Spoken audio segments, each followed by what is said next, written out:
And here we are. Welcome back to the Redshirt Sophomore. We never sit out, except for the last 2 weeks, but put it at that. We're back. All right, we're talking about more coaching hires, and you know what? It's crazy because we haven't even finished this series, and there's another coaching hire that's out there. Stanford. Troy Taylor getting the can because of some controversial stuff going on behind closed doors, which is unfortunate because you and I were very high on Troy Taylor as a coach, right? Offensively, right? He runs a really unique system that does well. He had some NFL talent on that offense that he helped develop. He also had a really good recruiting class for Stanford standards, where it's much tougher academically because of those restrictions to get certain players in the building. It's tougher in the transfer portal. It's tougher to recruit, and he was doing a good job in that department. So now, the question is, what do you do if you're Stanford? And there's a lot of stuff. Andrew Luck has some decisions he's got to make there as general manager. Like him and the AD got to work together to figure out what's the best plan moving forward. Is it a rental? Is it, just a hire that'll help stabilize the program while you get an opportunity next year to look? It just stinks that this happens now because this was a good year for like a team like Stanford to need a coach because there weren't a lot of other high caliber programs that needed coaches. And there were specifically some really good ones geographically in your area in that Mountain West area on that Mountain Pacific time that were available, and I guess there still are available, right? But we'll see what they do. I mean, spring ball's already started for most schools, and you're behind the ball. But we're not going to talk about that a ton today. But I just want to hear your thoughts initially. Yeah, it was first of all surprising. Obviously, hope everyone involved is okay and safe, and obviously terrible news for everyone involved for that to go on. But yeah, obviously it was one that we were. It was a long term hire. It was Troy Taylor, right? We knew it was going to take some time, and you saw flashes of time. You saw some upsets. You saw some real low lows as well. But we saw it coming together recruiting wise and offensively with some of the talent, like you said, that was there. It was one that, yeah, we were keeping our eye on. And with their move to the ACC, right, it was something that was to be monitored because of the talent potential gap that can be made up there with the tier two, because there's tier one with everyone, and then tier two is a big drop off, and it's honestly really large, I think, in the ACC. So that was something we were keeping an eye on for Stanford. It's still a pretty good job, I will say, and like you said, in this cycle, it would have been one of the better ones without a doubt. Now, who would the candidates have been available? All that kind of stuff. Obviously, it changed things, but this is also like something normal. This is not a video game. This is not like the NFL where you have like drafts and free agency and contracts. Like creating like this one hire or fire really in this year long like kind of like limbo you're going to be in with an interim coach potentially or whatever may happen is going to put you back because it's going to be really hard to build a recruiting class to an interim head coach. It's going to be really hard to convince guys to stay and not leave in the portal to an interim head coach, especially when there are other options out there through the portal, the revenue sharing, and other NIL opportunities for some of the better players on this roster. How do you build depth? Telling these young kids, hey, got buy in and day out. Like, it's going to be really hard. I think the logistics of it, that's what I first thought of too, after all that kind of stuff process and like what's going to actually happen day to day for Stanford is like, how much does this actually set this program back? Because it was in a tough spot and Troy Taylor was working his way back. Andrew Luck was working his way back.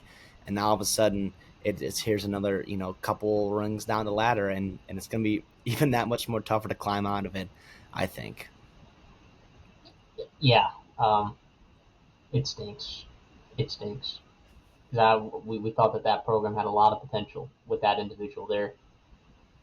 And moving forward, I guess we'll have to talk about when they do hire someone, what that hire looks like. And I guess my expectations are definitely recalibrated because of the timing of all this.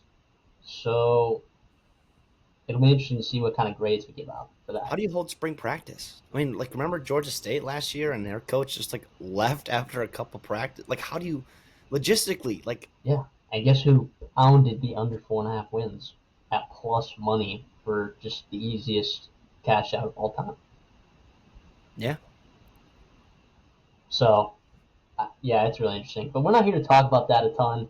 We're done with that. We'll talk about that when more developments happen over there in that program. We're here to talk about Purdue, Appalachian State, and UNLV. their three coaching hires. I think we got good hires and bad hires in this mix. All right, and I'm gonna leave it up to our viewers to I'll, figure out. yeah, I'll say interrupt you though. Good hires, bad hires. Big names though, I will say. Big names in the Yes, sport of football, not only in the college ranks, but also the NFL and then also in the media too, with what Dan Mullen has done with ESPN the past couple of years. So sorry. yeah. So Dan Mullen, Dow Loggins, and Barry Odom are the names that we're going to be talking about today. Like you said, big names, pretty experienced guys, especially at the coordinator level. Dow Loggins, not any experience, head coaching over there. He's been going into an Appalachian State program that has high expectations. But I guess I want to hear your guys' thoughts on some of these hires too. Let us know, like, what are we missing? What do you guys like about these hires? What do you guys not like about these hires? What do you guys predicting to happen? We could just give our best guesses, and we'll give our grades, and we'll talk you through our logic and why we think some of these hires are good and why they're not hired, or not good hires. If you like this kind of content, make sure you drop a like on the video. Okay. Make sure you also subscribe. Okay. Very easy, simple rules that we have. If you like the content, like the video. All right. And then make sure you're sticking around, subscribing, so you get more of this action as we keep going down because we're still and who knows what kind of domino effect this is going to have, on like the rest of college. Like one coach, it just takes one Power Four coach to go somewhere for a huge chain reaction to happen amongst a bunch of people, and it's literally spring practice right now. Like this is stupid. This is crazy. So, yeah, just make sure you're keeping up with all the craziness with us. Per do, per don't, per DM, per Adam Schefter. What are we talking about here with Purdue? Okay, the expectations are a little bit wonky, right? Because you have very intriguing geography similar to that of, powerhouse programs like Notre Dame, okay? Close to the Chicago area, which has pretty underrated football talent. You're in the Big Ten, so you get plenty of money, okay? But historically, you're not a program that necessarily invests a boatload in your football program, and that can maybe change. They do invest a decent amount, okay? When you look at Purdue, all right, and look, Susan Dawson, proud graduate of Purdue, but it's a basketball school. And I know that In a basketball state. in a basketball state, and fans may not want to hear that. That's fine. It doesn't mean it can't change though in this new era of college football. You're just literally like chaining a couple of good hires together from really turning around a program and becoming a mainstay in your conference, right? For one. I mean, look at your rival Indiana. And you that had to have been honestly, I'll say this, like that 6-6 nothing beat down, whatever that was, in the it's Oak and Bucket game for you in the end of November. That was, I think, potentially sucked in the moment, I think, for all Purdue fans everywhere and the program and all that kind of stuff. But I think those kind of things where you see your rival, also historically a basketball school, also in a basketball state, in your same state, have that kind of success and like against you, and you could see, hey, like it can be done. Like we need to really make a change here because we cannot be left behind in this new power too. And if we are just the absolute, food for some of these bigger programs, it's going to be bad. And who knows what happened with conference realignment, all that kind of stuff coming forward in the new look league and all of the things proposed. Like Purdue is one of those schools that honestly, like basketball, yes, like they are elite and special and all this kind of history there. But football wise, which brings in the money and makes the decisions, honestly, let's not kid ourselves in this sport, in this new age of college athletics and academia, like this drives the decisions. Like you cannot be left behind. This is a program that has to get its shit together. Excuse my language there. And it did with Jeff Brom. It nailed that hire. We think he is a top 10 coach in all of college football, if not even higher than that. We have unbelievable amount of respect for him. And what he did at Purdue was nothing short of special, right? A couple bowl games, Big Ten conference appearance. Like it can be done there, especially with all that kind of stuff coming with revenue sharing and being in your Big Ten. You have to put this kind of financial investment into your program to see some kinds of outputs that you are expecting to compete in the Big Ten, especially if everybody else is doing it. And you saw that in the contract with Barry Odom, which we'll get to eventually. But yeah, honestly, this is an exciting day. I think Purdue, I've seen mixed results mixed reviews from this kind of hiring. I am pro Barry Odom. I'll say Me this too. right now, and we'll walk our way through it as we go along. But yes, it didn't work out at Missouri as a head coach, but he was young as well. He was in the SEC. That also was not a great job at the time that he walked into.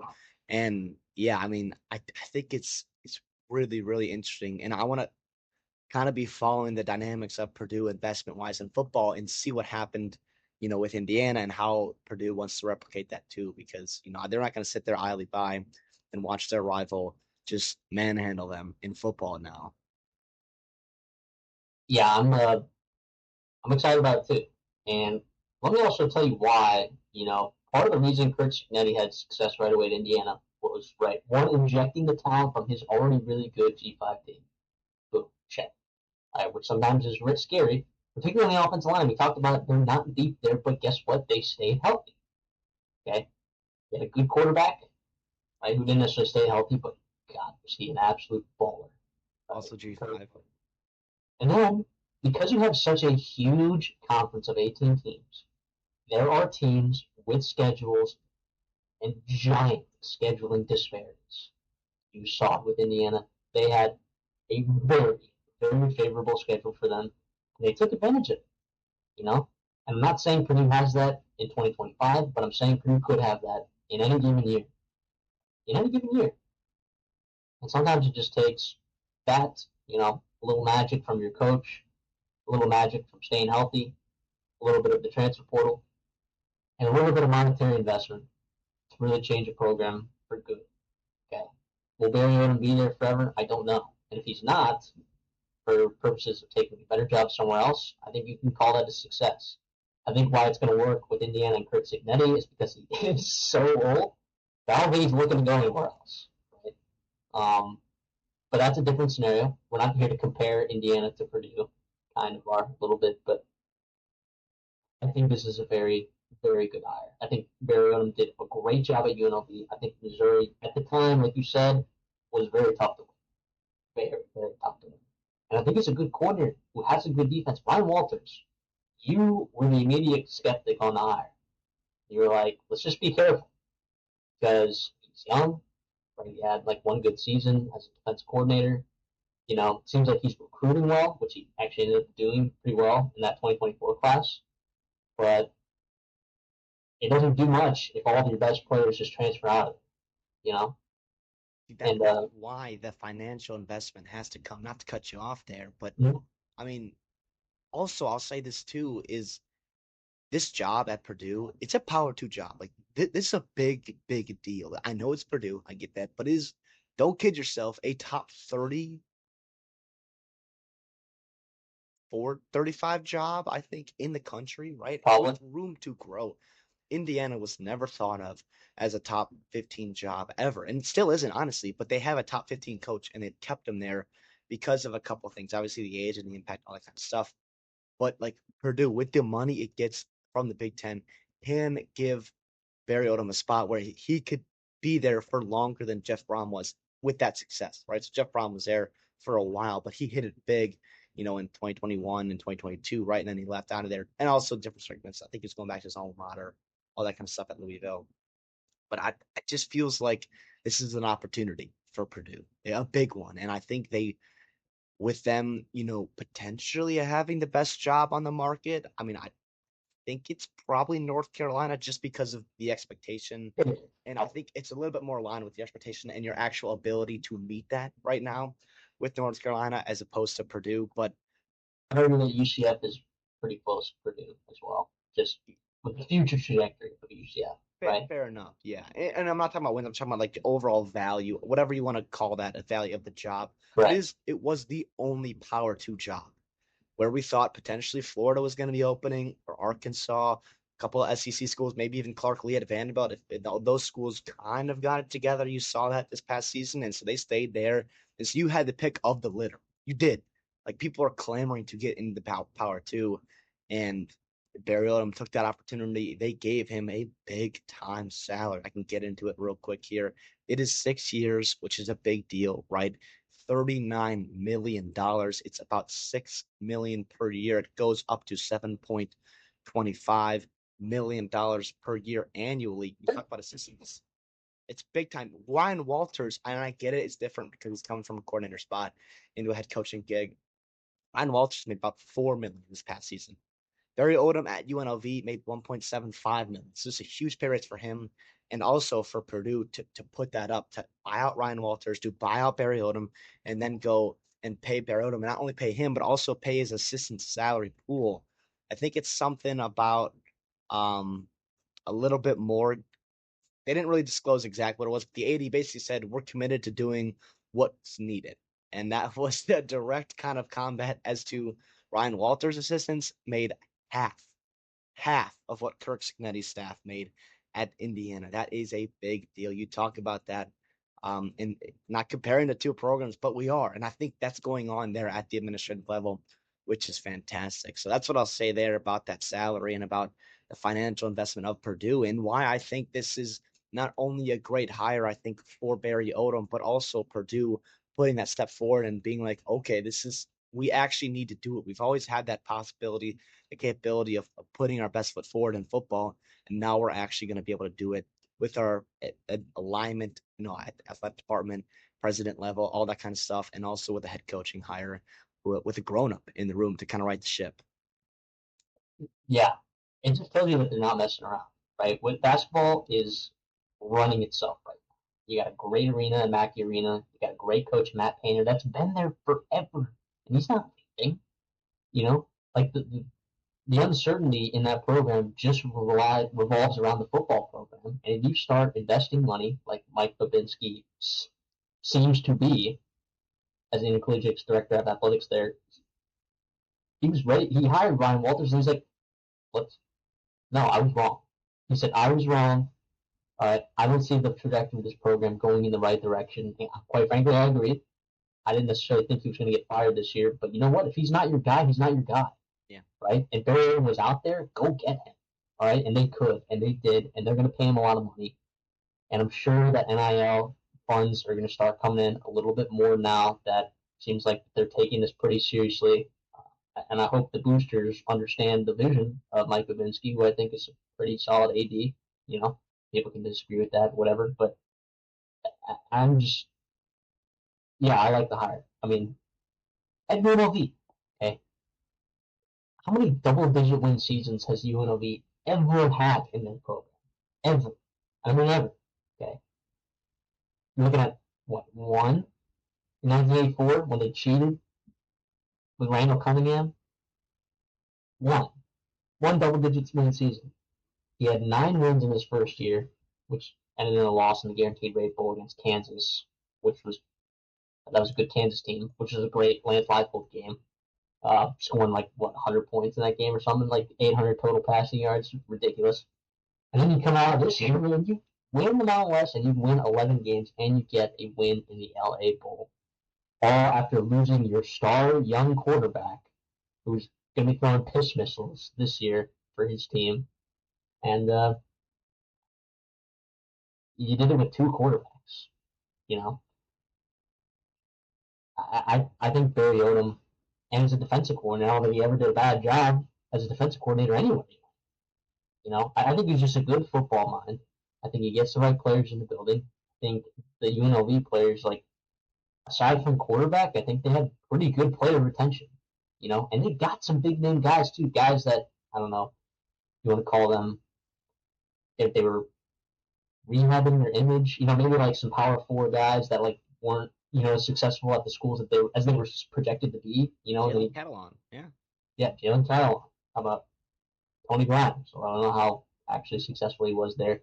Then he's got Denver Harris coming up there next year. I'm right. Oh no, maybe he's going to UNLV with Dan Mullen. Yeah, he's going to UNLV. He's going to, but regardless, though, yeah, I mean, you said it. I mean, it was super impressive. I mean, and not only to win 19 games in 2 years with UNLV, like you said, yeah, 10-win seasons has like not really been a thing there at all. And most G5 places, it's a really, really big deal. Especially year-over-year success. That's something I look at when I like G5 coach. Like, how do you handle success? And also, how do you retain success in terms of like you lose a lot, you lose a star quarterback, you have some success here, people are going to want your coordinators and whatever else. And then all of a sudden, boom, You have to do it all over again, and they did, and they had a damn good team. And by the way, they were not far away from the college football playoffs. They were sniffing that, right? They had a chance to beat Boise State in the first game of their season, and then obviously you ran into Genty, and then again in the Mountain West Championship game. Tough loss, obviously.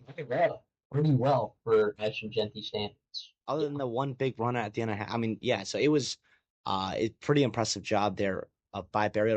And before that at UNLV, like they were terrible. They were terrible. They had won 20 games in the previous 5 seasons, and he almost matched that in just 2 in his first 2 seasons there. And that's also the other thing too with the portal and everything like that going on right now. Like it is easier to turn over a roster. You talked about Kirsten at Indiana. Barry Odom did it at UNLV.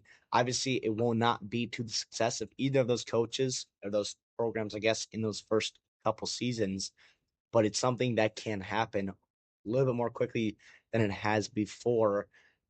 Yeah. And also do like what he did for that program. Like, yeah, he left UNLV. That sucks for UNLV. And obviously, I'm sure they'd love to have him back as their coach. But what he did elevating that program athletically, right? And what they have done since then, they just made a huge financial commitment to a coach who we'll talk about later in this video at UNLV with Dan Mullen there. So it was fantastic. And obviously, like what Barry Odom's resume has done, he was a really good defense coordinator from Missouri.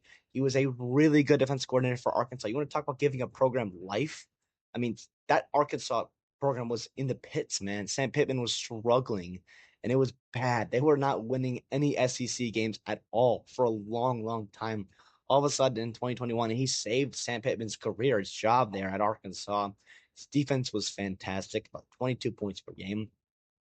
I mean, one of the best defenses they've had there in a decade. I mean, it was fantastic. And obviously, the success he had as a coordinator at Missouri as well. And it was not a total like monstrosity. Like it just didn't recruit great, right? I think being in the mid 40s as an SEC school, especially Missouri, I think is a little bit, concerning, I think for sure. And it's not going to get any easier to recruit at Purdue as it was to Missouri, especially with the geographic proximity. But I also do think, too, with the investment that's going on behind the scenes, potentially you have an opportunity to recruit better. And if you're putting together a set staff that assembles talent and can scout guys and all these kind of things, like that can be very beneficial for you in building a program, especially quicker than maybe you expect from Purdue. Yeah, I'd say offensively for UNLV when he was there those 2 years, Brendan Marion deserves a ton of flowers. I mean, you go from 1 year in 2023 where you're a top 25 passing attack, right? You lose your quarterback in the offseason. He's like, we got to switch gears. And then you become a top 25 rushing attack? Actually, maybe even better, probably a top 15 rushing attack? What? With 2 different quarterbacks? That is impressive. He goes on to be the head coach at Sacramento State, which, by the way, I don't know if Stanford's looking at him. I don't talk about that earlier, but Listen, it'll be crazy. It'd be crazy. But is Sacramento State a better job? No. that kid. No. And then I guess you can talk about some of their staff later, but Josh Henson's a really interesting hire, right? He coached those Maroon Goons back in 2020 for Texas A&M when they had one of, if not the best offensive line in the country. I mean, they won the Joe Morgan Awards, Bama that year, but it was a dang good offensive line. And they player retention, overperforming for sure based on their talent. Got several players drafted. Been at USC the last couple of years as their offensive coordinator / offensive line coach. You can debate how he's done there. I think it's an interesting hire as their offensive coordinator. He was also on that LSU staff in 2007 that won the national championship. Hey, he's been in a lot of big places, and I don't think he's done terribly. So it's very interesting. Brendan nailed the Brendan Marion hire. Right? Is this Josh Henson hire going to have the same effect? Because we know that they missed on. I mean, what's his name? Didn't he just come? Graham Harrell. He had just come from USC, right? So they go back to the well, grabbing another USC offensive coordinator. Graham Harrell was bad. I mean, he was bad. Like we talked about on the show, and I know it's an exciting name, right? But we've talked about it, like him not being that great of an offensive coordinator. If you just look at the numbers, I know this doesn't tell the full story, but I think Josh Henson is a good recruiter. I think it's an interesting hire. I really do. But now, I think it's interesting that Josh Henson made that move too. So I wonder, why did he make that move? Reset the clock. I don't know. I think the opportunity to call plays again, I think could be part of it for Henson. So we'll get into that staff right now. We talk in all these videos like whether your head coach comes from defensive or offensive roots, like how important the opposite coordinator position is to nail that hire, especially in year one when you have so much on your plate and you are drinking through a fire hose trying to be the head coach of a program that's probably in shambles and also has all these other things to do off the field, and you got to make sure that practices and recruiting and all these other meetings are like running smoothly. And that's a big part is due to the coordinator on the opposite side of the ball that you can have trust in them. So obviously, yeah, you said Josh Henson. He does have trust in him. He being Barry Odom has trust in Henson as they did work together at Missouri. They did pretty darn good. They also knew each other back since high school. So Barry Odom talked about they were from the same area. They played each other against each other in college as well. So they've had that kind of connection for a while now and kept in touch. And obviously, when Barry Odom gets the call, gets the hire at Purdue, he goes out and gets Josh Henson, which at first I was like, okay, let's see about this. But I think more and more into it, I think it could be an interesting hire there. Obviously, remains to be seen. You have to surround him with talent, and we'll see what happens there. And that'll help him for sure. But I love the offensive line background because we know how important it is to have good offensive line in the Big Ten. That's a big deal. Speaking of offensive line, the offensive line coach has connections with Barry Odom because he was with UNLV the past couple seasons. That's Vance Weiss is his name. Prior to UNLV, he was with Virginia Tech helping develop Christian Darrisaw, if you remember that name, in the first round, and also all-pro left tackle, or Pro Bowl all-pro. He's a freaking really good left tackle for the Minnesota Vikings in the NFL. He was with Justin Fuente at Memphis as well. Came over to Virginia Tech after that. The wide receivers coach is going to be Cornell Ford. He's also got the title of assistant head coach. He was with Odom at UNLV. He's worked with quarterbacks, running backs, wide receivers, defensive backs. He was also with Odom back at Missouri as well. Some familiarity in the Midwest, coaching in the MAC previously to that as well. So you got some geographical familiarity there. The running backs coach is going to be Lamar Conrad.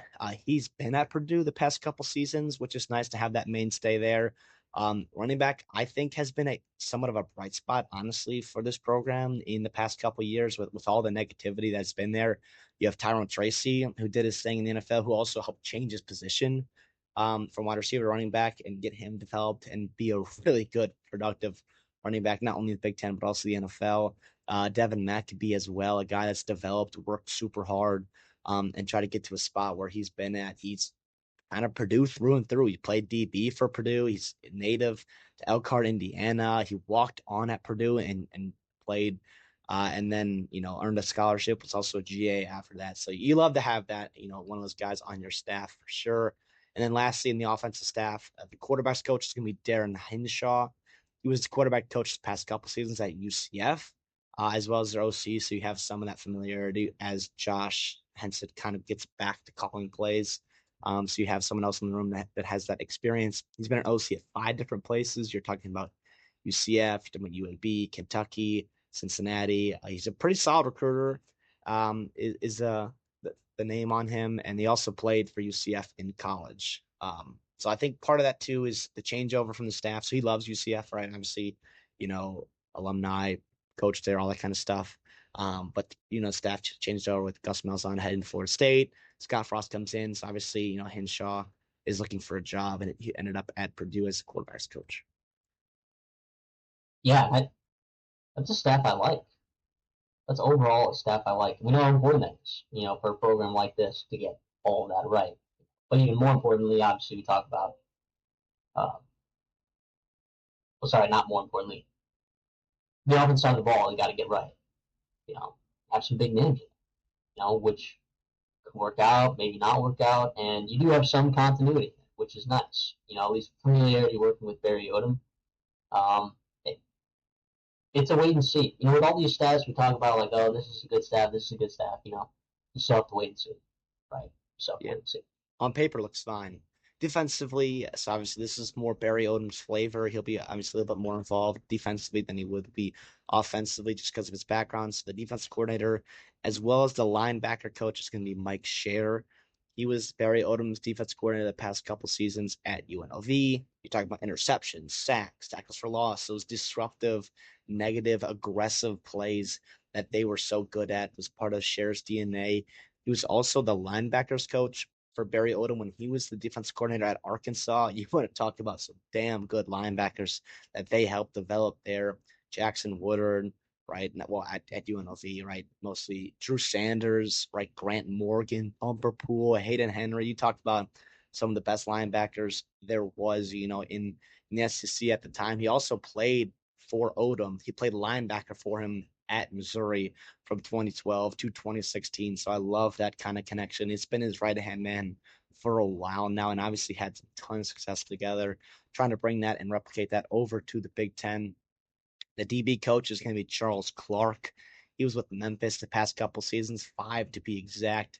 He was also at Ole Miss, where he played in college football. He was at Oregon, Colorado, San Diego State, or San Jose State, and Duke as well. So a lot of Power 4, but even Power 2 experience there with Oregon and Ole Miss. The D line coach is going to be Kelvin Green. He was with Arkansas past couple seasons. Worked with Odom back in 2022. Before that was at Delta State, which is college in Mississippi.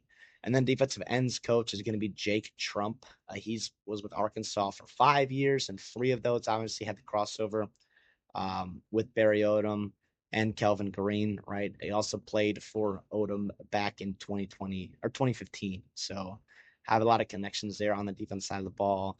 And obviously, like, this is a side that, we expect to be really good because this is what Barry Odom does, right? Is defensively. And we'll see what happens there if he can bring that kind of aggressive nature and the success that they had in the Mountain West over to the Big Ten. Yeah, not like wowed by the staff by any means, but like, yeah, you just trust Barry Odom to get that side of the ball right, and boy, that matters a lot in this conference. You know, think about the teams that have been really successful in this conference in that weather are teams that play really darn good defense. Look at the Michigans, look at the Iowa, Northwestern, when they've had really good seasons, it's been on the back of the defense. Wisconsin, in the early 2010s, mid 2010s.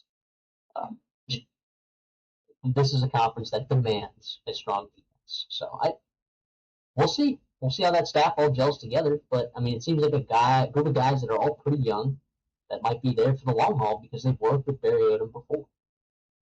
What I also say too is I think the Big Ten Conference in general is increasing its talent level at the quarterback position. You look at what Oregon's got a 5-star quarterback, Indiana's got a big time transfer, Penn State obviously has one of the top picks in the 2026 draft. Ohio State has a numerous amount of 5 stars. Illinois with Luke Altmaier playing really good. Iowa got a big time FCS guy. Michigan with the #1 overall player in the country. We know USC and what they do offensively with the recruiting position of quarterback. Michigan State, Nebraska, Washington, UC. Like, you got a lot of programs with talented quarterbacks there, which is new, I think, for the Big Ten, right? Maryland, you got a big guy too. You didn't mention that. Why is that? We're flying on the radar, right? Spring ball just started. Right. Yeah. Drake Lindsey, he'll be a monster. Yeah. No, and it's also not a new thing. We saw what Max Brosmer did, so flying under the radar. Yeah, Tanner Morgan before that. So yeah, no, but yeah, that's why I do think it is interesting and it's important because the Big Ten historically has been defense and running ball in cold weather, right? But now you're seeing the flavor of the West Coast coming. You're seeing how important, in all of college football is the quarterback position and the premium that it has, and these Big Ten schools investing in that position, and that just makes your defensive staff that much more important to be able to stop these guys. Overall, what did you want to add to the special team staff? No. I mean, how much does that matter? I mean, some schools matters. Some schools it matters. Some schools it matters. Yeah.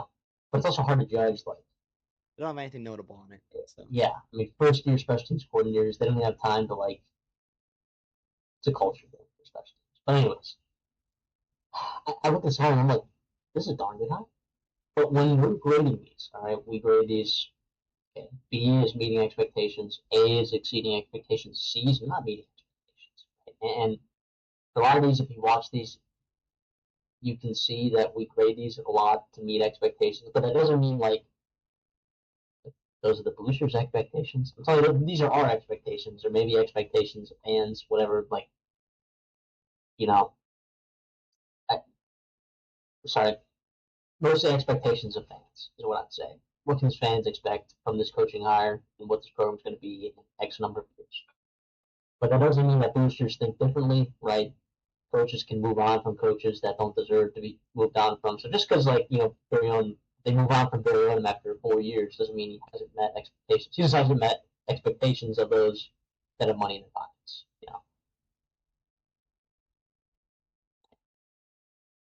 My expectations for the right? You should be going to bowl games. Like, there's no excuse to miss a bowl game, right? When you're at Purdue, when you play 3 out of conference games, you should win 2 of those. And then with the scheduling disparities that you see in the Big Ten, yeah, sure, you'll have harder schedules some years, but you should be able to win 3 or 4 games, all right, in your conference slate. I think he does that. I think he meets expectations. I think he can win between 5 to 8 games every single year, right? And if he does more than that, I think that's exceeding expectations. I really do. So I think Barron's going to be fine. I think he's going to have this program rolling. I think he's going to have them, winning bowl games. I think he's going to have them, you know, recruiting, hopefully at like a level that Ryan Walters was recruiting at. And then every so often, you're going to have a year where you have a lot of seniors. You hit on your transfer portal gets, you have a good offensive line, and you pop with the scheduling disparity. And they could win, 8, 9, 10, don't say 10 games, which seems impossible for a program like Purdue, but you saw over there in Bloomington they did it just this past year because of the scheduling disparity that they had. So yeah, I think it's like a lot of these programs just have them rolling, and then every so often you're going to pop because of your schedule. And I think he meets that expectation. I give him a B. I'd give it a B high, which sounds like, oh, you've been hyping him up. You only give him a B. Yeah, I think it's going to meet expectations. What? Like I think this is a dang good hire. And well, probably I don't know how many coaching hires that Purdue could have gotten that would have been like, oh yeah, that's a better hire. It's a handful, but it's not that yeah, yeah, without a doubt. reasonable. He's also a guy that can galvanize the program. Like it's not in great shape. This program to me, like what I want Purdue to be get back to, which it was under Jeff Brom, is someone when a Big Ten school sees you on their schedule, they start to cringe and they start, oh, I'm gonna get a little nervous here because you hate playing against them. Like right now, Purdue, past 2 years, in all honesty, like teams see you on the schedule at Purdue, and they're like, yeah, that's a win. Great. Okay, who's next? Oh, it's a bye. Oh, great. We can rest up, and we'll have the fourth quarter off. Like, 'cause that's what it's been the past 2 years. You have to get back to being a nuisance. You don't have to be the top 4 teams. You won't be like Oregon, Penn State, Ohio State, Michigan. Like those, a class ahead right now, right? And that's just what it's going to be for the foreseeable future.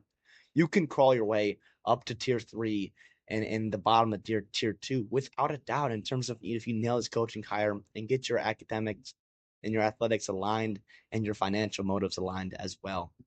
I'm going to go a B as well. I do think he can go to bowl games. That is going to be my expectations for Barry Odom or for Purdue, right? And I think Barry Odom can absolutely meet that. We saw what he did at UNLV. Now, will it be quick enough? We'll see what happens. Obviously, this offseason is going to be a big one for him. I hope he can turn around quick enough. I'm not going to lose, all hope in him if it is a tough season in 2025, but I do think, we'll see how long the leash is because of the big time financial investment they made in it. Like, this is a big hire for Purdue, potential program changing hire in this cycle. And, they got to hit on. And I'm hoping for them to do because I do think it is fun watching Purdue, the spoiler makers and what they can do in the Big Ten on a Friday night or in their black uniforms and all that kind of stuff, and how exciting it is for Purdue. And also that stadium, like it's not big at all, but it's loud and it's sold out a lot. So let's see if Barrett can kind of keep that energy fan base going and also like kind of revitalize the wins and that kind of stuff and recruiting and everything else there that he's kind of brought in to do.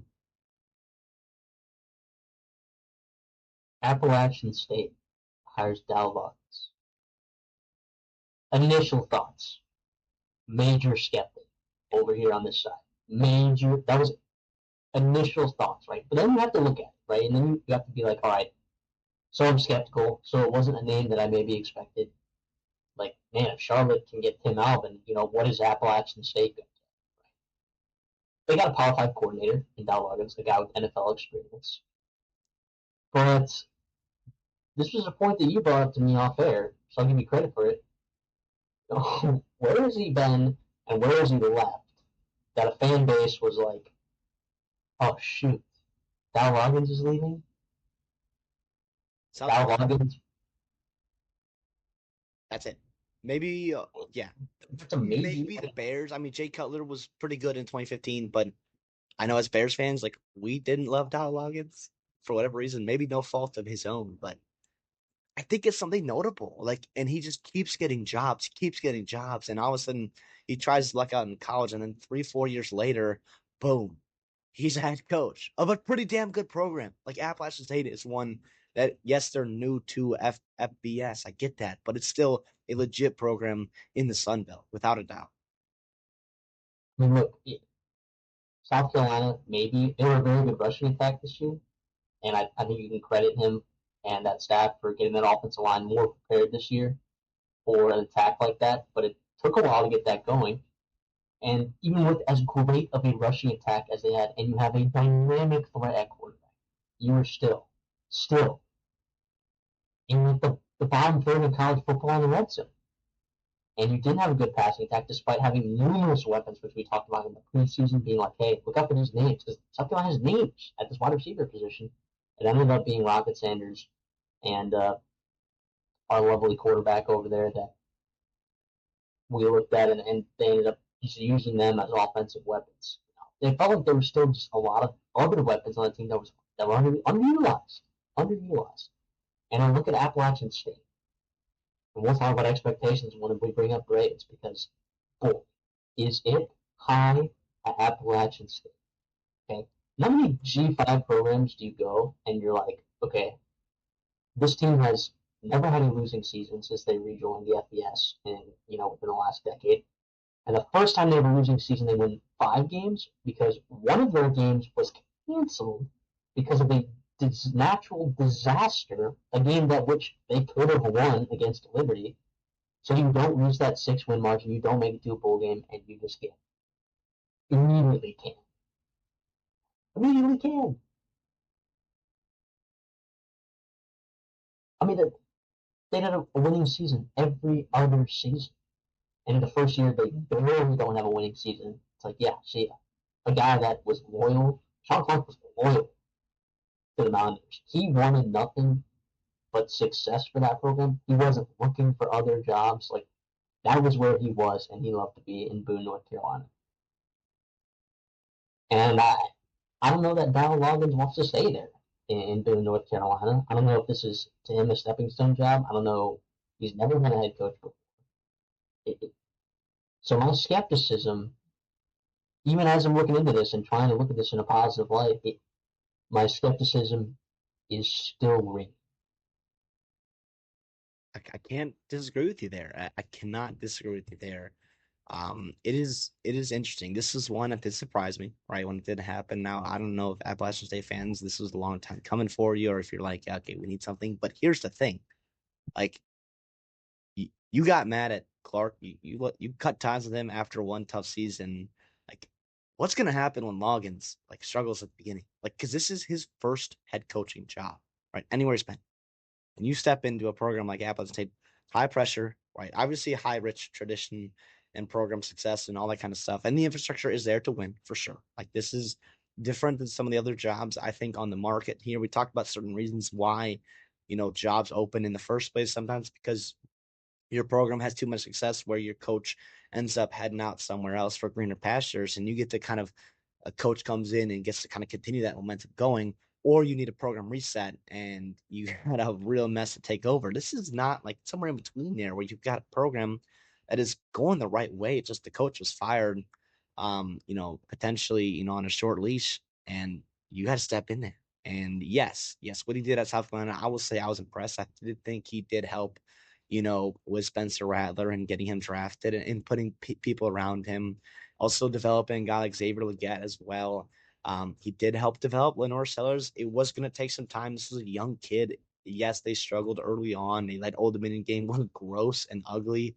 And we saw, in even the Kentucky game, some of the wins early in the season were still gross and ugly, but you saw him get really, really hot at the end. And I do credit Loggins for that and the success that, Rattler or that Sellers did have and will continue to have. We talked about there is that relationship there between Sellers, and Loggins and how close knit they are. At Arkansas, too, he did have success as a tight ends coach.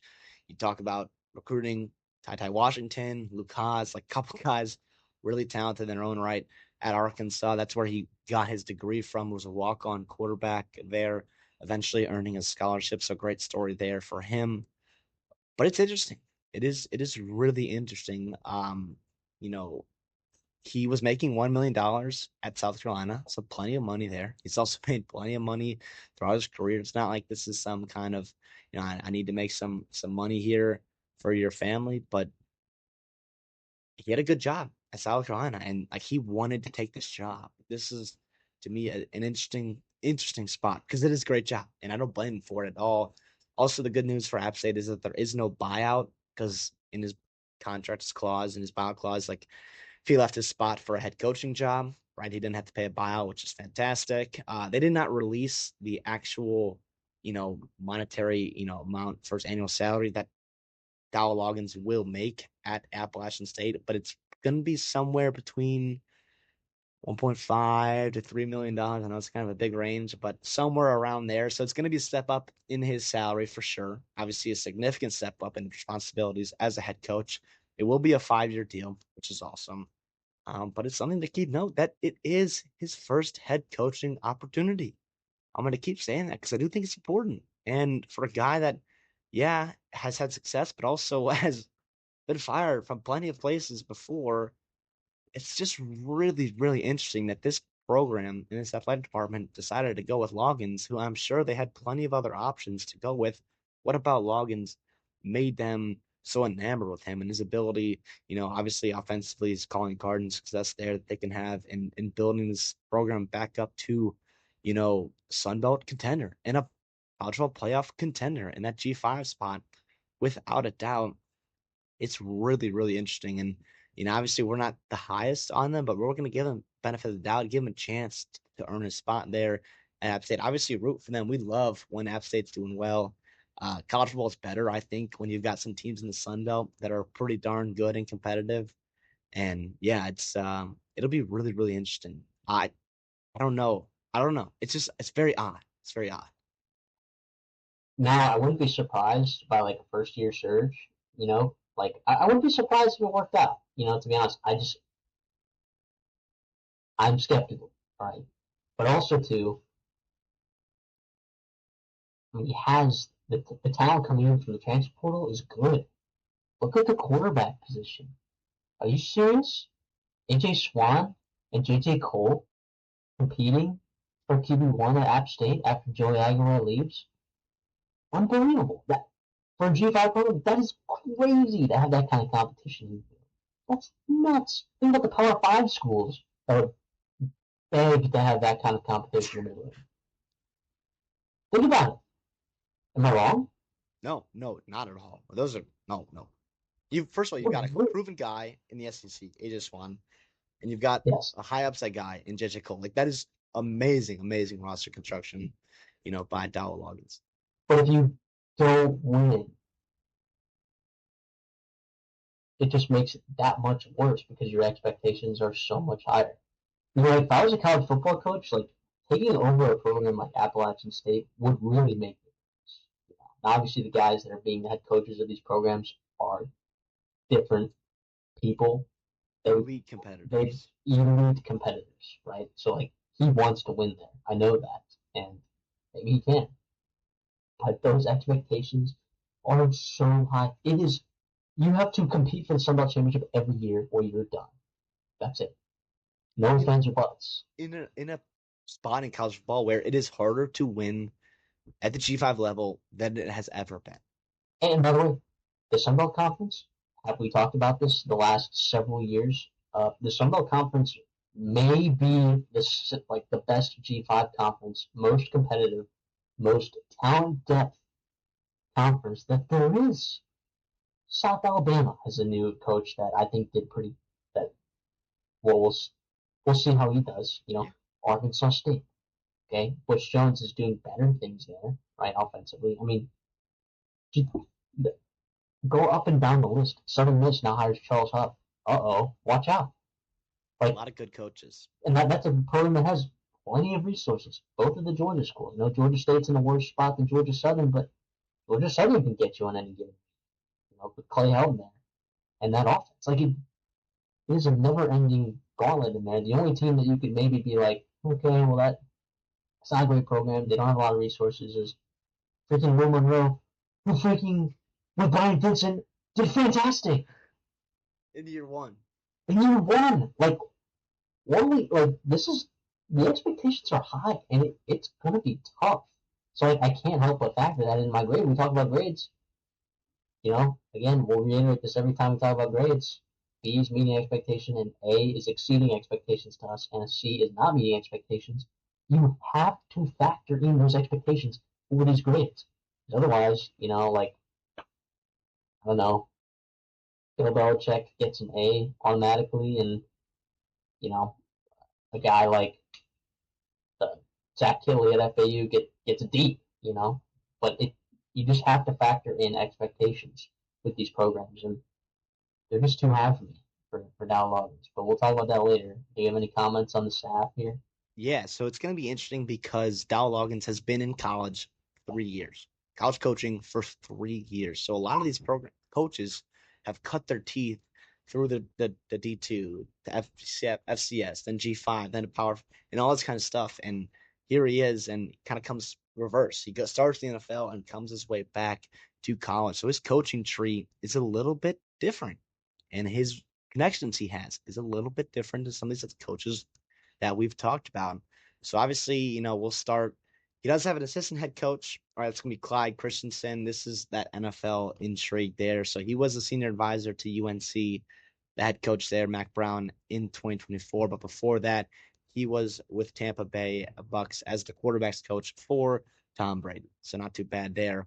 The offensive coordinator will be Dowell Loggins, so he will be calling plays. So obviously keep that in mind when you're doing these numbers about the staff, and that kind of stuff. What's that look there? And just again, we'll see. It's a lot to put on your plate. Like it's a lot in year one to put on your plate as new head coach. But yes, There's no one to point the finger at. By the way, if you're calling plays, and there's no one to point the finger at. but this is also like that's why you bring him in though. Like calling his offense is his calling card. Like that's why you hire him too. And also like if it hits, like you have him calling plays for as long as he's at App State, which is Sure. the running back coach is going to be a Sean Larkins. He was most recently at Dartmouth coaching defensive backs there, but it's also been with Ole Miss and Michigan. His background is mostly defensive backs, so we'll see how that kind of works out as he transitions over to running backs there. Wide receiver coach Joe Daly. He was at Boston College, at the Carolina Panthers, at Kansas as well. Most recently at Hampton, but at Boston College, right? You coached Zay Flowers, developed him. You have DJ Moore with the Carolina Panthers, so obviously some pretty high level talents that he's worked with before. The offensive line coach is going to be Alan Mogridge. He was on Georgia Tech's offensive staff, with offensive line guru Brent Key. Kind of like to see that kind of flavor there. He also worked with Key back at UCF and made a really, really good rushing attack at where both of those places where he's been. Excuse me. Quarterback's coach is going to be Riley Watkins. He was Arkansas, Missouri, South Carolina.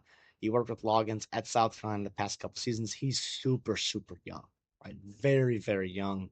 Obviously, a little bit of high riser, and it's going to be nice to have Dow Loggins to have someone he's familiar with being his quarterback's coach and how, interchangeably they'll be working together. Ryan Urachek is going to be the tight ends coach. He was with Watkins and Loggins at South Carolina the past couple seasons. He was the assistant tight ends coach there for South Carolina, who helped develop Joshua Simon, pretty good tight end for them. Defensively, which we talked about, like he's an offensive guy, so defensively, especially in year one, you have to hit on this side staff, especially at the defensive coordinator level, right? So the defense coordinator is going to be DJ Smith. He's also going to be the linebackers coach. He was his co-defense coordinator at Missouri this past season. He's been at Missouri for a little bit there. He learned from Blake Baker, right? Pretty darn good defensive coach there. He was also at App State back with Eli Drinkwitz. So that's how he got to Missouri. It was with Eli Drink, went to Missouri from App State.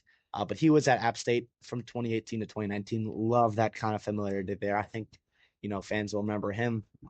DB coach is going to be Curtis Fuller. He was the cornerbacks coach at Coastal Carolina past 2 seasons, was also a cornerback in the NFL out of TCU. He's coached at Carolina.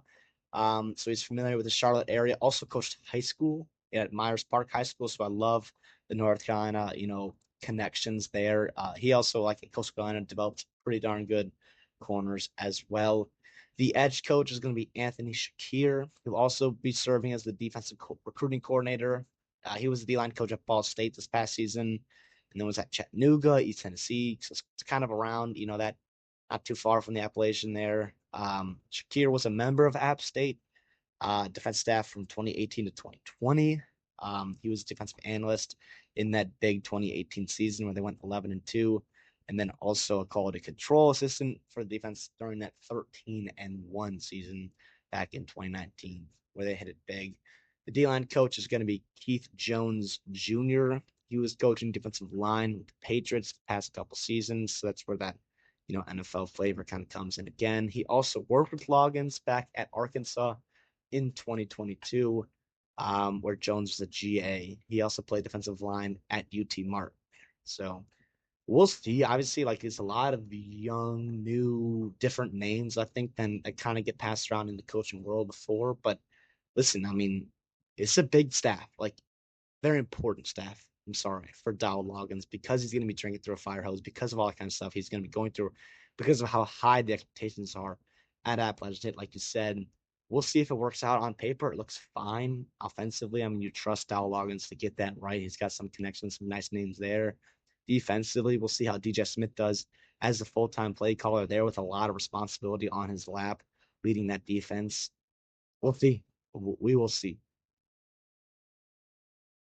Yeah, and defense matters because they have not been good on the defensive side of football, and it'd be a very strong argument to argue that, yeah, a huge reason that Sean Clark got fired was because the defense was just abysmal.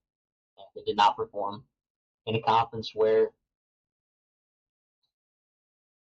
defense matters because you have explosive playmakers on the outside. Like, think about how many good wide receivers are in the Sun Belt. How many good running backs there are. There's also some good offensive lines. You're losing almost your entire offensive line this offseason, so that'll be an interesting look for Dowell Loggins, how he wants to replace that.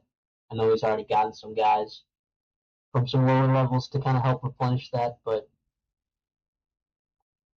competitive quarterback room, competitive running back room, competitive wide receiver room. Got to get that defensive staff hire right. See from there. It's impossible to know. You say the seventh time, like how the staff is going to work out, who's going to be in the long haul. I do like an NFL flavor, especially on the defensive side of the ball. We'll see. We'll see. I mean, he's not going to have the benefit of the top 5 defense in the country like he did last year. No. He's not. It's just not going to happen. So we'll see. I'll give my expectation, my grade right now. I mean, obviously, we've talked about expectations pretty thoroughly. Like it's competing for Sunbelt, right? I want to go to solid bowl games, right? Do not have losing seasons at all, right? And then also get back to being a pretty frequent name in the NFL draft, right? Like you've produced some solid talent, Darrington Evans, right? A bunch of other guys too. Like you've had legit draft picks. Like you have that NFL flavor with Dowell Loggins. Like use that. Have that be one of your pitches in your recruiting process where you are developing guys to the NFL and also retaining him a little bit. Obviously, like some players are going to leave, some players are going to get poached. I get that. That's the reality. That happens to every single program, by the way. Alabama lost two of their better players, and a couple of their better players, and they won national championships there, and that was nothing they can do about it, right? So it happens to everyone, but compete, compete, compete. I'll go C+ here again. You know, we gave you the good with the bad, right? We're honest here on our program. Like we, I'm not crazy high on this hire. I want it to work out without a doubt. I am skeptical because a lot of the reasons we talked about, first year head coach, big responsibilities, high expectations. I think he can win 6 games a year without a doubt. But 100%. is that going to keep his no? And that's also not the expectation. It should be higher than that for sure. So, we'll see. Obviously, a lot has to remain and all that kind of stuff. But yeah, what are your thoughts? Yeah, I'm with you. I'm a little lower. I got a C-, which is right now of the coaches that we reviewed the lowest grade that I've given a coach. Coaching hire, I should say, not a Yeah, coach. I think Dow Loggins is.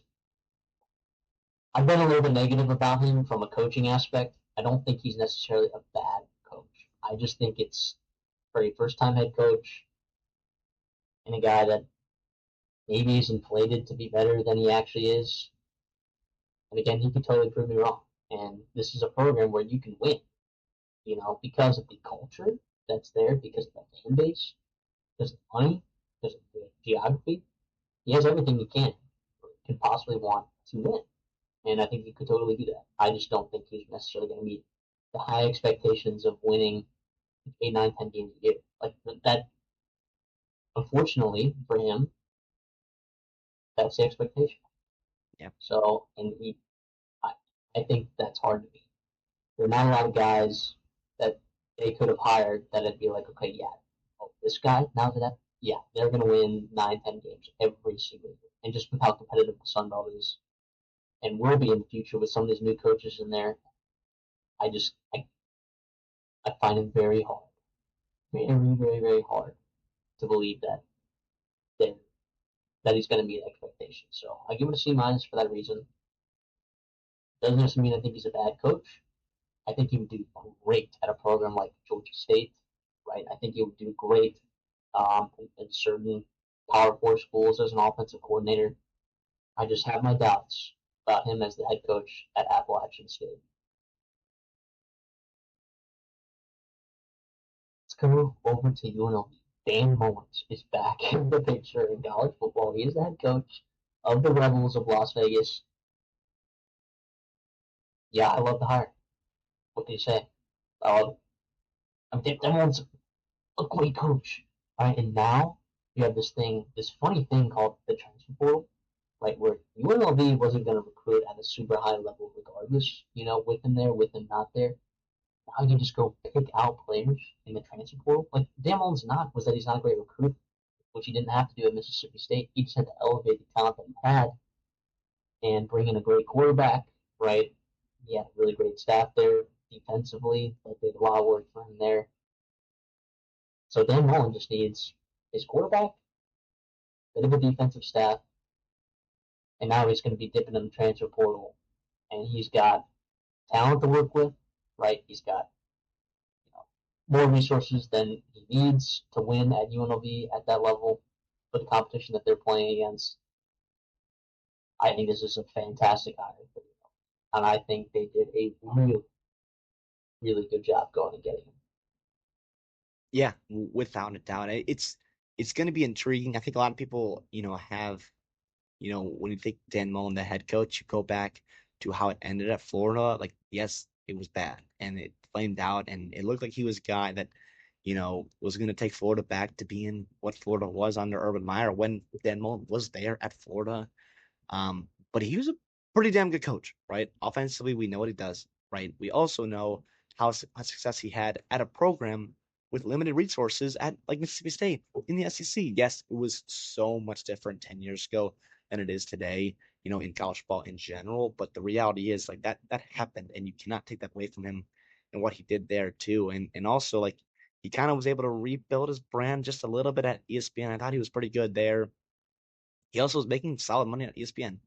He's making great money from Florida and the buyout. He got there, the $12 million buyout there. He didn't have to take this job here. He wanted this job there. I think a lot of people were waiting for Mullen to kind of come back into coaching at a spot where he can kind of come in and, don't have to recruit a ton, right? Just kind of do his thing and call plays. And here he is at UNLV making a ton of money. Holy cow.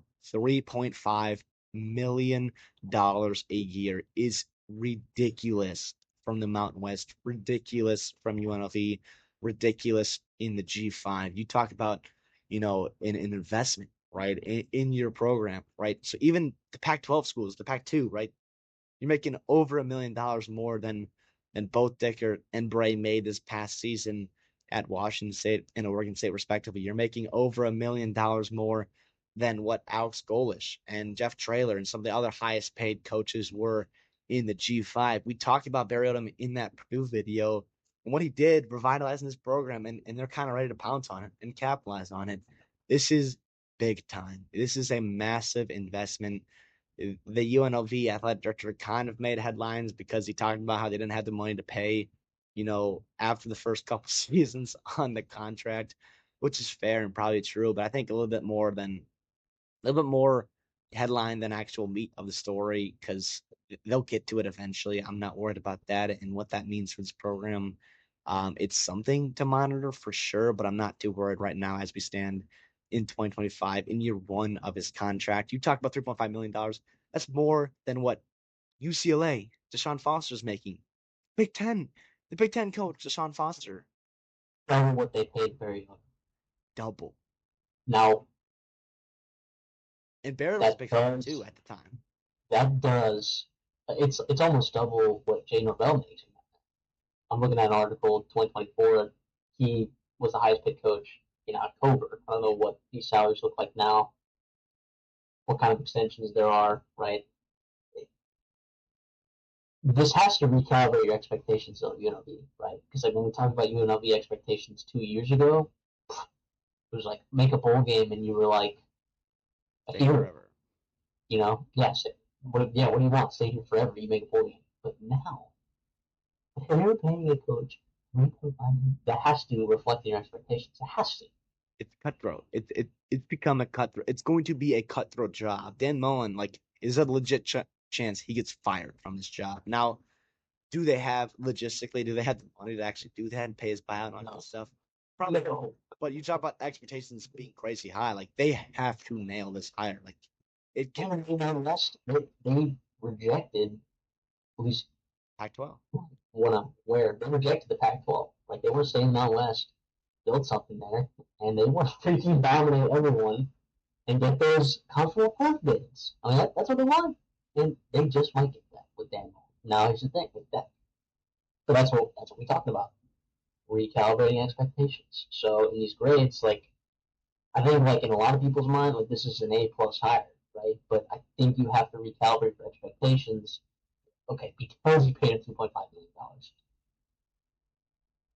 I think the grade that you give UNLV goes a little bit lower because of the expectations that comes with the money that you're paying that coach, and also to recalibrate expectations of the program now that they taste winning and they can win with the resources that they have. Yeah. I think you do have to recalibrate that just a little bit. It's not automatic A, right? In my opinion. No, but it If you're doesn't. paying like 1.5, yeah, I'd be giving that an A. But I just expectations are high. They are. Here's the thing that and yes, just because you pay someone more doesn't mean he's gonna work harder and better and all that kind of stuff. But it's more about the financial commitment that comes with it, right? Assistant salary, NIL, other different things that you need to win in this day and age of college football. And also, Dan Mullen was able to sit there and digest it from a third party view, talk to coaches, talk to G5 coaches, talk to Power 5 coaches, TV networks, all these different things that he was able to do at ESPN and be able to prepare for this job. And he didn't take this job just for the paycheck, like I talked about. Like he actually thinks he can win this job, which he is not wrong to think that at all. It's super, super, super interesting. It's also where we're giving him a pretty solid grade, and even though it's going to be high, like just because it's a B grade doesn't mean it's not going to be a hell of a hire. And also crazy success because your expectations are super, super high for Dan Mullen. Let me get into the staff here real quick, if you don't mind. So obviously we know Dan Mullen, the offensive guy, right? So a couple things I want to see from the staff here. I want to see recruiters, so Dan Mullen doesn't have to do that, and I also want to see defensive guys and offensive guys that can buy into his system and develop guys as well. So on the offensive side of the ball, the OC will be Corey Dennis. He will also be the quarterbacks coach. He's a guy that's one of the rising names in college coaching. He's a young kid. He was, like I said, the quarterbacks coach at Tulsa. He was also at Ohio State the past 5 seasons. Before that, his quarterbacks coach was there for 9 years total. He's also at Georgia Tech as a wide receiver, playing there back when he was in college. Wide receiver coach is going to be Dell Alexander, familiar name for our UNLV folks. He's been there 3 different times. He was the interim head coach during the bowl games. He was the wide receiver coach past couple seasons there. Obviously, Ricky White, doing all that, what he did with him. He's also been at Georgia Tech, Notre Dame, Arizona State, Wisconsin. A lot of big time football he has coached and been a part of. That end coach is going to be Adrian Mays. Last 2 seasons at Tulsa with that connection to Corey Dennis. He also coached at North Texas 4 years prior to that, for 4 years. Helped recruit and develop right Varkey's Gums, if you remember that hot commodity name in the transfer portal market just a couple cycles ago. Freshman All-American tight end there. He also coached in the NFL with the Jets and the Chargers as well. Running back coach is going to be Quentin Ganther. Coached at Utah past 3 seasons, so familiarity in that mountain time zone there. Like I said, we running backs coach there the past couple seasons with Mike Bernard, Jaquin Jackson, a couple very good running backs there. Was with Weber State for 7 years prior to that. Was also in the NFL just a couple Mike times. Johnson. Nah, he didn't deserve that. Well, maybe. But he was also an all Mountain West running back when Utah was in the Mountain West. So he's got that familiarity with the conference there. The O-line coach is going to be Mike Saline. We talk about this a lot, where I want my offensive staff, my coordinator, play caller, head coach, whatever it is, and my offensive line coach to be connected. So the offensive line coach here is Mike Saline. He worked with Dan Mullen back at Florida from 2020 to 2021. Was also the past 3 years at Ohio State working with Corey Dennis. So there's crossover with Mullen and there's crossover with Corey Dennis. Things I love to see with my offensive coaching staff. Yeah. And you're just gonna trust Dan Mullen to get that right. Yep. He's a star.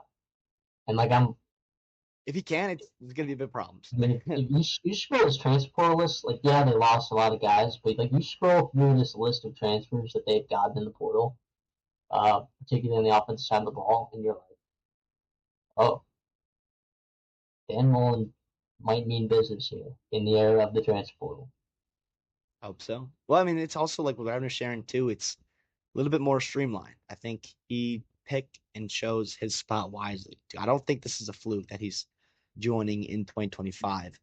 Defensively, the important side, right? In terms of trusting Dan Mullen to get the offensive right, let's have a good defense. Defense coordinator is going to be Zach Arnett. Yes, that Zach Arnett, who was the head coach at Mississippi State. I know, brace yourself. Don't you worry. He was a damn good defensive coordinator. Wait. Thank you. He's also going to be linebacker coach. I think this is fantastic. Yes, so Dan Mullen, coach of Mississippi State, and so did Zach Arnett. There was no crossover there. Zach Arnett was a Mike Leach guy, and obviously, took over just a terrible situation. Did not make it any better with how he performed as the head coach, obviously, but he was the defensive coordinator for Mississippi State, was damn good there. Was also the defense coordinator in the Mountain West at San Diego State before that. Was really freaking good there. Was there for 9 years at San Diego State. Only a couple as the DC, but obviously they're working his way up in that program. So very familiar with the Mountain West. Also played linebacker at New Mexico in the Mountain West. So, yeah, listen, I'm in on Zach Arnett. Safeties coach, Paul Panther. He's also going to move. Oh, yeah. Sorry, excuse me, why would, I'm going to reiterate exactly what you said, but I just need people to listen to this. He was set up to fail Mississippi State. Now, he made the decision to go away from the offense, Right, the offense was structured around that air raid, right? And when you deviate that and the type of offensive lineman that you recruited, the type of wide receivers that you recruited, right, the type of Lack quarterback of that you tight had in ends. there, the lack, yeah, the lack of tight ends, it makes it really tough to switch up your offense in just 1 year. And having to replenish that was tough. Zach Arnett, because he didn't love that offense. He wanted to change it up, and it didn't work out in Mississippi State. Now, look, Mississippi State I think got a good coach, Jeff Levy, you know, and it might work out there, it might not, whatever. But I think Zach Arnett, it does not change the fact that he is a fantastic defensive coordinator. It does not change that. So continue. No, and also he was at Ole Miss most recent this past season, who, by the way, had its best defense we've seen there in a long time. Safeties coach will be Paul Ginther. He's also the associate head coach. A lot of NFL experience. This is his first job in D1 football, so we'll see how that goes there. The D line coach will be Ricky Lago. He's been the defensive line coach past couple seasons at UNLV. Was at ULM before that. Also coached at Washington State up in Pullman. He's done pretty well at UNLV, I will say. He was also a really good defensive tackle himself in college at North Carolina State in the 90s. The outside linebacker coach is Jeremy Bruce. He was GA with SMU, with Oregon State, Kentucky, Fresno State, also at Wyoming as well. I think quality control there. So flavor in the Power Four, Power Two, also in the Mountain West as well with Wyoming and Fresno State. Lastly, the cornerbacks coach is going to be Akeem Davis. This is his second season at UNLV as the cornerbacks coach, was also the co-defensive coordinator at Austin, PA prior to that, coming to UNLV. So overall, solid staff, I will say, highlighted by Zach Arnett, who will get talked about, and I probably will be talked about in way more of a negative light than he deserves to be or should be, because put some respect on that name as a defense coordinator. He, I think, will be very nice. And also, like you talk about having major coaching edges where you have Dan Mullen offensively and Zach Arnett defensively, who at some point were considered two of the better at their respective positions in the SEC. Give me that any day of the week and twice on Sunday. Yeah. So I mean, are you ready to talk expectations and give grades? Yeah. Okay. So expectation. I think the expectation should be to compete for a non-West championship every year. Right. That is my recalibrated expectation for UNLV. So we talk about this every time. A B is meeting expectations, and A, when we give it A, is exceeding. C is not meeting expectations. For Dan Mullins, okay, I want to win the game a B plus higher. Right? And maybe that should be higher because he physically his higher in his contract actually recalibrates the expectations of the program. A So little like unfair, but yeah. they're a little unfair, right? So when I give him a B plus, that's like, so you're telling me he's going to probably exceed expectations. Yeah. What are the expectations? To compete for a Mountain West championship every single year. Okay. And then, top of that, I think he's going to make the playoffs. In his stint at UNLV, if it's more than 2 years, I think that he will make the college football playoffs as a G5 bid. I do. Because those teams in the Mountain West, they're moving out of there, right? Now, that doesn't give you a lot of wiggle room as UNLV as a program to lose in your out of conference games, losing conference, right? You pretty much have to go 12-0 with that kind of schedule in the Mountain West. I mean, look at what Barry Odom did this year. I mean, Syracuse game should have won that game.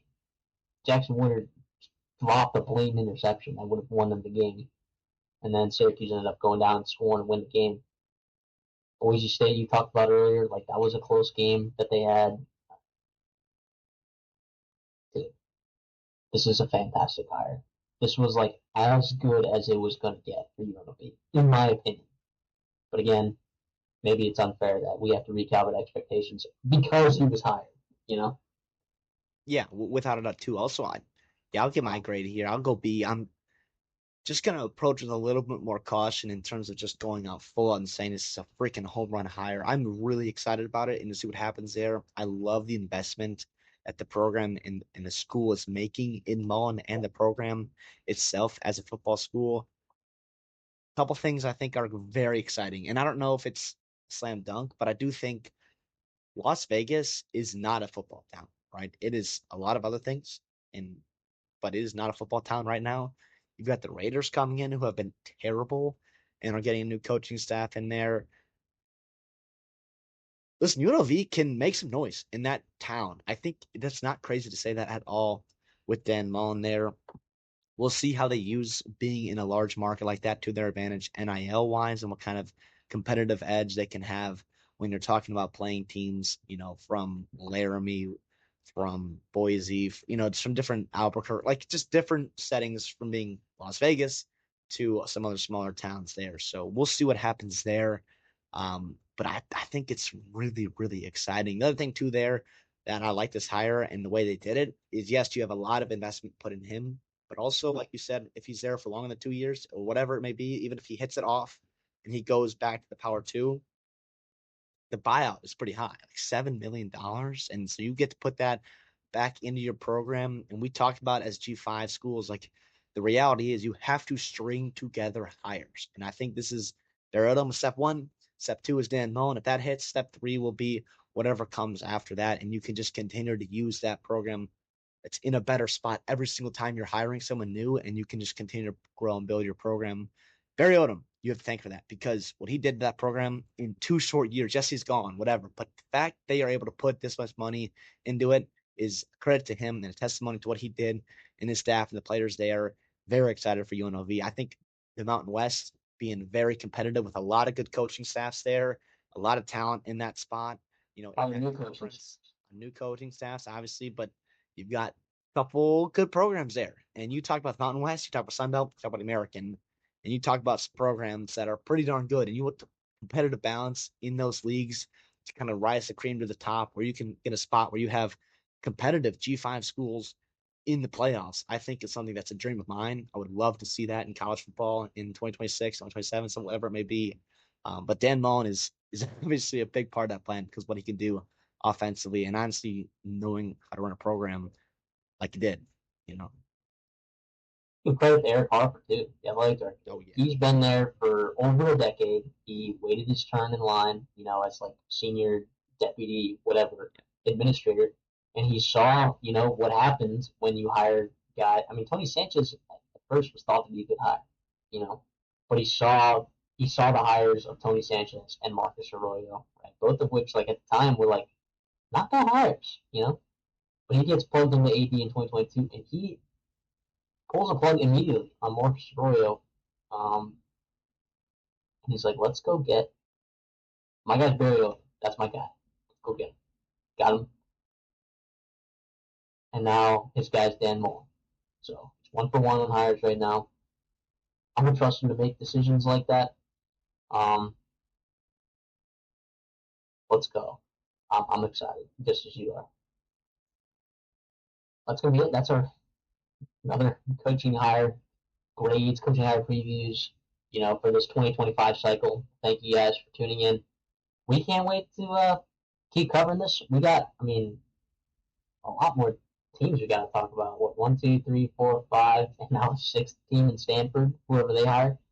So I guess you could say about 2 more episodes. So make sure you guys are locked in for that. We appreciate all the nice stuff that you guys say about our other videos. We think they're pretty informative.